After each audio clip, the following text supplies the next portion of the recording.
gostaria de citar a presença de algumas pessoas. O Democratas apareceu em peso aqui, mas eu queria chamar, e aí no caso eu queria chamar para representar o Democrata aqui em Pernambuco para compor a mesa o deputado André de Paula, líder do PSL. Eu queria chamar também para compor a mesa o presidente da OAB, Jaime Achora, está aqui presente. Eu queria citar a presença aí do ex-ministro Gustavo Krause, que chegou lá no centro, nós conversamos aqui. A vereadora Cecília Krause também. O deputado estadual Augusto Coutinho. Dos professores Gustavo Maia Gomes e Jaqueline Andrade, que também estão presentes aqui. Bom, agradecer também o Teatro de Administração e a CR Consultoria Júnior, que está promovendo esse debate junto com o blog Centro de Encontros. Eu gostaria de passar a palavra agora para o deputado federal Raul. Pode prefere falar ali?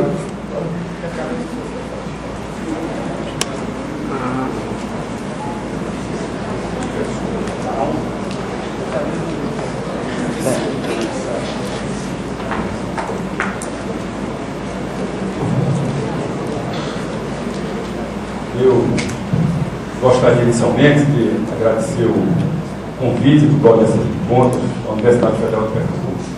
Dizer que é uma enorme alegria estar aqui com vocês, participando dessa conversa aqui, com essa grande figura de homem público, de intelectual brasileiro, que é o prefeito César Maia, e desse empresário, essa grande figura de Pernambuco, sertanejo, homem que estudou sua vida inteira em escola pública,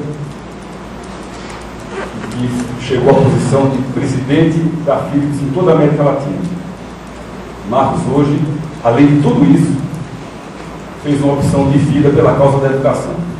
Tem sido um grande parceiro do Estado de Pernambuco na implantação de um modelo de escola inovador aqui, que são as escolas de ensino médio em tempo integral, cujos resultados estão chamando a atenção do Brasil inteiro.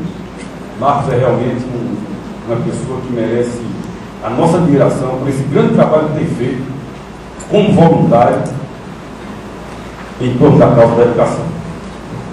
Eu trouxe alguns dados aqui para a gente refletir junto sobre a gestão do Estado brasileiro. Desde que foi implantado no Brasil o atual sistema de contas públicas, há uma tendência que se verifica e que se repete ano a ano. Aumenta a carga tributária, aumenta a arrecadação do Estado, mas não aumenta a capacidade de investimento, nem melhora a qualidade dos serviços públicos. E aí a gente há de perguntar, será que esse é um problema de gestão? Primeiro, o efeito disso é que o Brasil ficou com seu crescimento bastante comprometido ao longo desses anos. O sistema tributário que sufoca o setor privado, mas o Estado não faz a sua parte, que é investir em infraestrutura e prestar bom serviço público. A primeira punição para o país foi crescer pouco. O Brasil, ao longo desse período, cresceu menos do que a América Latina e, sobretudo, cresceu muito menos do que os seus concorrentes, os outros emergentes. E aí cabe uma pergunta: será que isso é falta de capacidade técnica? É falta de capacidade de gestão? E a resposta é negativa, não é essa. As causas são várias, mas há uma delas que eu gostaria de falar um pouco mais sobre ela aqui hoje, que é uma causa muito antiga e muito profunda. É uma causa que está na cultura, na formação histórica da sociedade brasileira, que é uma causa que os historiadores e sociólogos que procuraram interpretar o Brasil denominaram de patrimonialismo, que é aquela ideia de transferir recursos públicos para os patrimônios privados. Eu trouxe aqui duas definições. Uma de 1936, que está num livro importantíssimo para entender o Brasil, que é Raízes do Brasil, de Sérgio Buarque, pai de Chico Buarque de Holanda, e ele define da seguinte maneira: não era fácil aos detentores de posições públicas, formados por tal ambiente, ele se referia ao ambiente patriarcal da formação do Brasil, compreenderem a distinção fundamental entre os domínios do público e do privado. A escolha dos homens para a função pública se faz de acordo com a confiança pessoal e não de acordo com as suas capacidades. Ao longo da nossa história, há sempre o predomínio dos interesses particulares sobre os interesses objetivos da sociedade. Há uma outra definição sobre esse fenômeno, também um livro importantíssimo sobre o Brasil, Os Donos do Poder, de Raimundo Fauro, é um livro de 58. Eu diria para vocês, eu não sei se esses textos estão no currículo de vocês, mas esses dois textos e mais, Formação Econômica do Brasil, que deve estar no currículo de Economia, Casagrande e Cesara, de Gilberto Freire, Formação Econômica do Brasil, de Celso Furtado, e Formação do Brasil Contemporâneo, de Caio Prado Júnior, são textos fundamentais para compreender o Brasil. Raimundo Fauro diz isso aqui em 1958, na apresentação desse livro dele, tem um tijolo assim.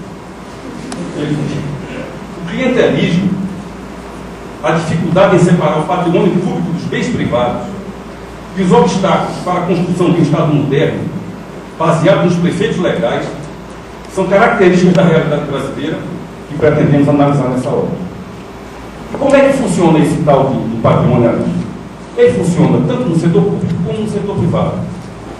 O primeiro elemento é a corrupção, que tem sempre uma perna no setor público e uma perna no setor privado. Porque se alguém é corrompido, alguém corrompe. Então essa é uma aliança que se faz entre o setor público e setores da iniciativa privada. E há um outro elemento, que eu trouxe alguns dados aqui para a gente pensar sobre ele, que é o elemento do corporativismo dentro do Estado. Aquelas categorias que são mais fortes, elas pressionam para transferir renda do Estado brasileiro para seus patrimônios privados.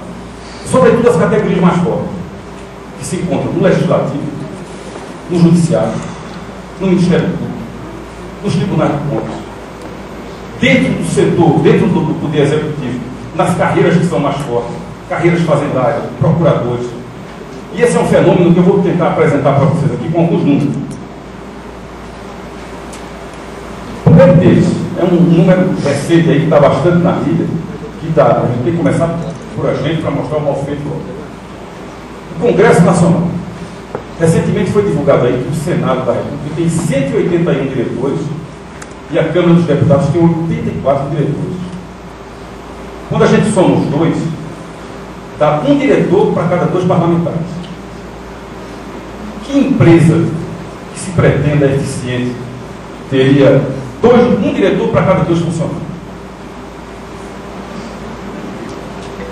Agora, com salários sempre acima de 12, 15 mil reais.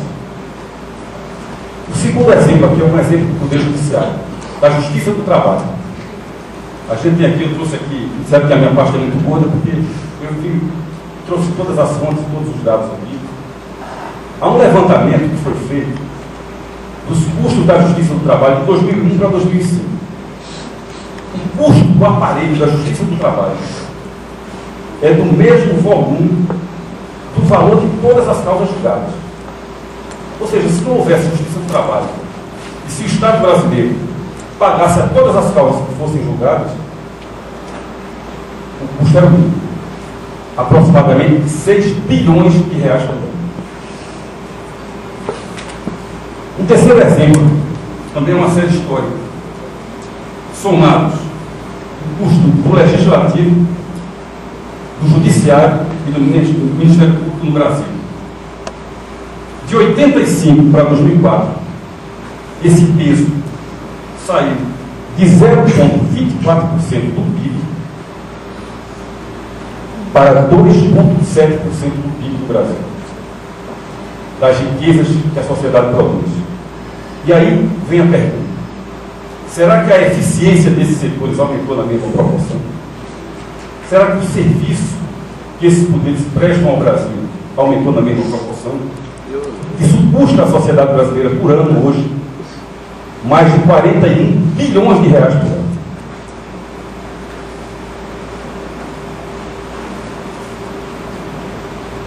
Mais alguns dados aqui. Salário médio no Poder Judiciário do Brasil, R$ 8.800. Isso a gente conta do contínuo, do auxiliar de serviços gerais, ao mais alto cargo da carreira, que é o de ministro do Supremo Tribunal Federal. R$ 8,8 mil por mês. Poder Legislativo, R$ 9.100 por mês. Ministério Público, R$ 9.800 por mês. A média salarial. Aqui em Pernambuco tem digitador recebendo R$ 6.000 por mês, em função técnica no Ministério Público. Eu trouxe aqui um estudo de 2 pesquisadores, 2 economistas da USP de São Paulo, Bender e Fernandes. Eles fazem uma comparação, e vocês estão se preparando para entrar no mercado ali, eles fazem uma comparação da evolução dos salários no setor público e no setor privado no Brasil, de 92 a 2004. Uma comparação dos salários médios dentro do setor público e dentro do setor privado. Considerando CLT e estatutários. Em 1992, a média do setor público era 62% mais elevada do que no setor privado. Em 2004, 95%. Quando você pega só os estatutários, que têm maior poder de pressão, porque não são dimissíveis, esse número sai de 64% para 111%. O aumento do salário dentro do setor público nessas carreiras em relação ao setor privado. Quando a gente pega só a União, só o governo federal, esse número sai de 137% em 92 para 262 em 2004. Um outro exemplo que eu trouxe aqui desse fenômeno de patrimonialismo. A gente acompanhou ano passado na imprensa uma série de denúncias em relação a enriquecimento ilícito de pessoas do movimento sindical. Centrais sindicais, as revistas estamparam essas notícias. A Câmara dos Deputados e o Senado votaram um projeto de lei que estabelecia controle do Tribunal de Contas sobre as contas dos sindicatos. Porque isso é dinheiro público. O imposto sindical é arrecadado por lei e administrado pelo Ministério do Trabalho. Portanto, é dinheiro público. O presidente da República, infelizmente, vetou o controle do Tribunal de Contas sobre o imposto sindical. Nós temos um amigo que é deputado federal, César Maia conhece do Estado também, deputado em Pinheiro do Rio Grande do Sul, e ele me disse uma frase interessante. Eu estou no meu primeiro mandato de deputado federal, e ele disse assim: toda vez que a gente sentar aqui, que essa galeria estiver cheia, gente batendo palco, você começa a ficar desconfiado, porque alguma corporação que está mobilizada, que está pagando essa conta é o povo brasileiro, você sabe que está pagando essa conta. Exatamente o resultado daquele processo que eu falei para vocês. Aumenta a arrecadação, isso não se transforma em investimento em infraestrutura, nem se transforma em serviço de melhor qualidade. Dentro desse contexto, eu queria fazer uma breve análise aqui de como é que o Brasil está nesse último período, nesses últimos 6 anos. Não apenas porque é conhecido como período do último governo, mas também porque é o período de maior crescimento da economia do mundo em toda a história do capitalismo. E o Brasil entrou nesse período mais ou menos com o dever de casa feito. Moeda estabilizada, a contabilidade da dívida feita, porque havia muito esqueleto que não era contabilizado na dívida. E aí o que aconteceu nesse período? Que o Brasil podia dar um salto. Em primeiro lugar, a total ausência de uma compreensão do papel do Estado. Eu vou ler para vocês aqui um trechinho. Essa ausência da compreensão do papel do Estado leva a uma ausência de uma estratégia das carreiras do Estado. Aquelas carreiras que são fundamentais, que são papel do Estado. Eu vou ler para vocês aqui um trechinho do que aconteceu com a carreira previdenciária. Ela foi criada pela Lei 10.355 de 2001, sucedida pela carreira da Seguridade e do Trabalho, criada pela Lei 10.483 de 2002. Sucedida pela carreira do Seguro Social, criada pela Lei 10.855 de 2004. E, por fim, sucedida pela carreira da Seguridade do Trabalho e da Saúde, criada pela Lei 305 de 2005. A absoluta ideia da estratégia, a ausência de estratégia, e tudo isso apenas para encontrar um instrumento de elevação do salário. Algumas outras evidências de como está sendo administrado o Estado brasileiro nos últimos 6 anos. Cargos de confiança. Mais de 10.000 criados na administração direta e o dobro disso na administração indireta. Cargos que não passam pelo critério de concurso público. Aumento do número de servidores pagos pelo Tesouro Nacional. Em janeiro de 2013, o Brasil tinha 1.792.000 funcionários. Em janeiro de 2009, 2.087.000 funcionários. O aumento desse número é um negócio impressionante. 294 mil novos servidores em apenas 6 anos.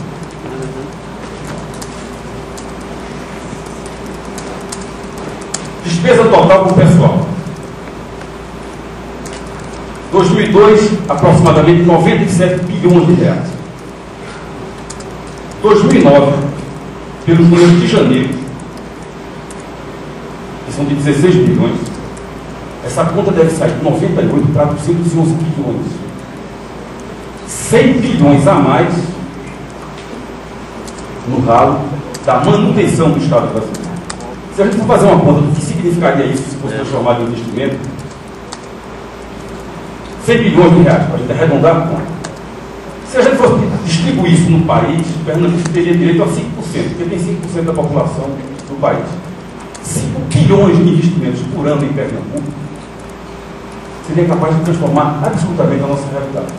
Essa BR-232 aqui, que foi duplicada até São Caetano, foi construída em 5 anos, daria para fazer 3 BRs dessas em um ano, se esse dinheiro fosse aplicado em investimento para promover o crescimento econômico do país. Outros números aqui ainda. Crescimento da economia brasileira nesses 6 anos, acumulado, 28%. Esse foi o aumento da riqueza que a sociedade brasileira produziu. Aumento do custeio, 74%.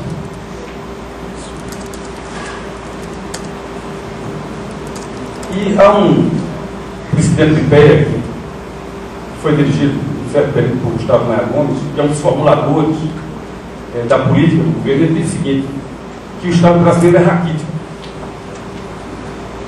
Um Estado de tamanho e peso para a sociedade. O Brasil, dos países em desenvolvimento, é aquele que tem a mais elevada carga tributária. E ele disse que um Estado desse que não consegue investir, que não tem serviços públicos de qualidade como deveria ter, que um Estado como esse é o Estado raquítico. E o pior de tudo isso que eu falei para vocês é que a crise chegou. E essa conta vai ser cobrada. O Estado foi inchado, e a queda de arrecadação nos meses de janeiro e fevereiro deste ano, em relação ao orçamento, o orçamento é sempre subestimado. A queda de receita da União no Brasil é de 12%. E aí fica a pergunta, como é que o país vai sair dessa sinuca? Eu quis dizer tudo isso a vocês, mas não quero deixar aqui um trago de amargura na boca de ninguém, porque eu acredito que o Brasil tem solução, sim. Acredito que essa questão do Estado brasileiro tem que ser olhada pelo caminho do mérito. Acho que esse é o caminho. O Chile, que é um país que avançou muito, deu um exemplo para a gente, assim, 5 anos atrás. O Chile fez uma reforma da Constituição na área da educação. Estabeleceu o seguinte: cada escola vai ser convidada a negociar com o governo um pacto de metas. Um plano de metas para os próximos 4 anos. Ela diz o que precisa e a meta é negociada. Se a escola não cumprir no primeiro ano, no segundo ano, no terceiro ano e no 4º ano sucessivamente, toda a equipe é exonerada da rede de serviço público. Que não é por acaso, no último PISA, Marco Magalhães é uma pessoa que acompanha isso, que é o teste internacional para medir o avanço dos países na educação básica, o Chile disparou na frente da América Latina. Consequência de aplicar o conceito do mérito na administração pública. Nova York fez a mesma coisa, estava com a educação completamente sucateada e adotou o mesmo caminho. Obama recentemente fez uma fala sobre o Estado americano e disse o seguinte: aqui nós não vamos premiar o fracasso. É evidente que tem que haver um sistema de avaliação de mérito para recompensar quem trabalha, quem apresenta resultados, quem presta um bom serviço à sociedade e, naturalmente, não premiar quem não presta esse serviço. Esse é um desafio para a gente, um desafio para a nossa geração e um desafio para a geração de vocês. O Brasil avançou nos últimos anos, não podemos negar isso. O Brasil derrotou a ditadura militar nos anos 80. O Brasil derrotou a inflação nos anos 90. O Brasil estabilizou o crescimento da população, que é um sintoma de desenvolvimento, nos anos 2000. Tem conseguido avançar, mesmo que lentamente, na redução da desigualdade nos anos 2000. E nós temos aí um grande desafio pela frente, que é ajustar o Estado brasileiro e promover políticas de desenvolvimento. O Brasil é um país que tem um grande potencial, uma grande riqueza, um grande patrimônio, uma sociedade misturada, a mais misturada do mundo, uma sociedade fraterna, generosa. O Brasil tem tudo para cumprir o seu destino de ser a grande civilização dos trópicos, mas para isso nós precisamos enfrentar desafios como esse. É não perder a esperança e mãos à obra. Esse, inclusive, será um desafio de vocês. Muito obrigado.